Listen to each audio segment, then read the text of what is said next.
ওনাদের মনে তো অনেক কুরকুরানি, এটা একটু কমায়। নিপুণ আক্তার পেশায় চিত্রনায়িকা, তবে এই পরিচয় ছাপিয়ে তিনি হয়ে উঠেছিলেন শেখ ফজলুল করিম সেলিমের প্রেমিকা। তাদের অবৈধ মেলামেশার বিষয়টি ফিল্ম ইন্ডাস্ট্রিতে ছিল ওপেন সিক্রেট, এমনকি সহকর্মীদের মধ্যেও চলত রসালো গল্প।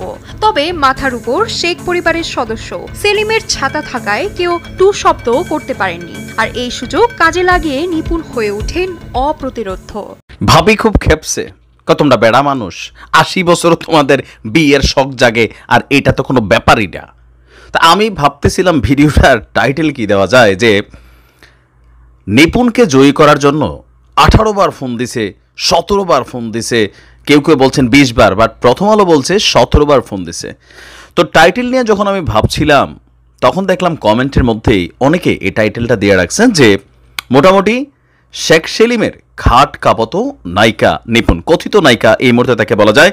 দর্শক, আজকের ভিডিওতে খুবই চাঞ্চল্যকর কিছু তথ্য দিতে যাচ্ছি, কিভাবে জায়েদ খান পাশ করার পরেও শেখ সেলিমের সরাসরি হস্তক্ষেপে নায়িকা নিপুণকে বিজয়ী করতে বাধ্য হয়েছিল নির্বাচন কমিশন।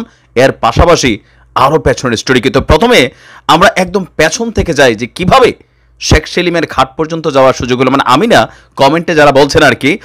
তো শুরুয়াতটা আমরা দেখি, পরিচয় শুরুয়াতটা হচ্ছে, আমরা যদি দেখি আপনার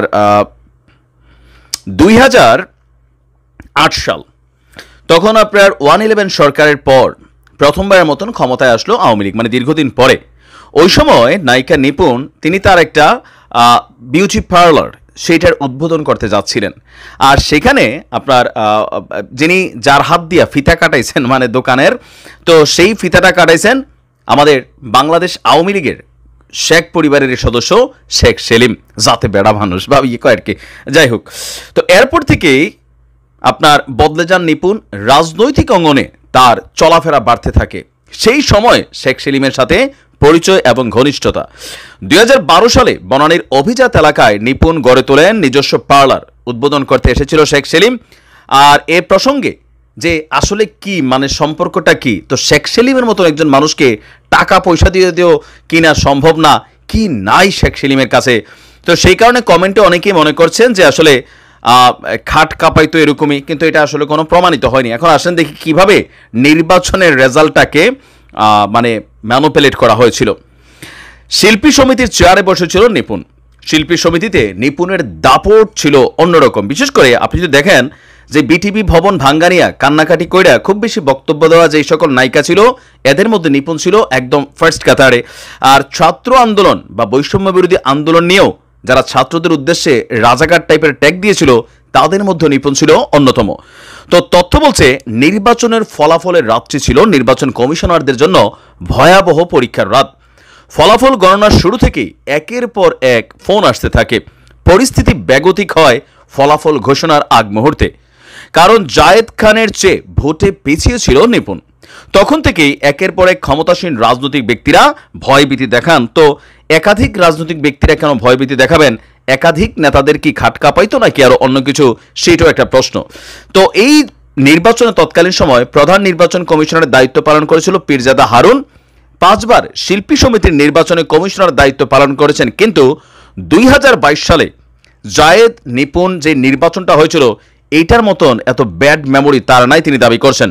তিনি বলছেন নির্বাচনে নিপুণকে জয়ী দেখতে অনেক ওপর থেকে এক ক্ষমতাবান রাজনীতিবিদ একের পর এক ফোন করতে থাকেন। তিনি হচ্ছেন শেখ সেলিম। সেই সময় শেখ সেলিম স্বরাষ্ট্র মন্ত্রণালয় সহ প্রায় সব মন্ত্রণালয়ে সরাসরি প্রভাব খাটাতেন, নিয়ন্ত্রণ করতেন বলা যায়। তিনি নানাভাবে আমাকে ম্যানেজের চেষ্টা করেন।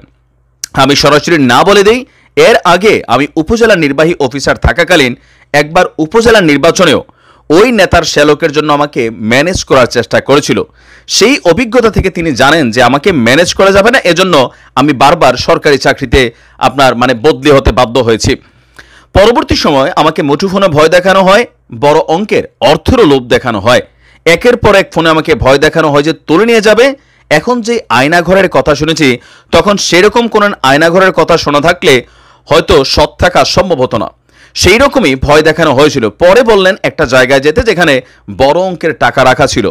যখন রাজি হলাম না, ফলাফল নিয়ে মামলা করা হলো, সেটা চলে গেল কোর্টে।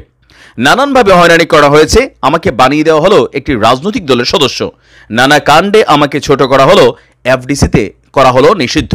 তো নিপুণের যে প্রভাব, এটা আমরা একাধিক ভিডিওতে আপনাদের সামনে তুলে এনেছি। আজকে শেখ সেলিমের মতন মানুষদেরকে নিপুণরা কি দিয়া খুশি করত? কমেন্টে যারা লিখছেন যে খাট কাঁপিয়ে খুশি করত, আপনি কি এটাকে সহমত পোষণ করেন, নাকি আপনি মনে করেন যে খাট কাঁপানোর বাইরে নিপুণের কাছে এমন কিছু ছিল যেটা শেখ সেলিম সাহেব নিয়া খুশি হয়েছেন এই বুড়া বয়সে? কি হইতে পারে? জাতি জানতে চায়। ভালো থাকুন। আসসালামু আলাইকুম।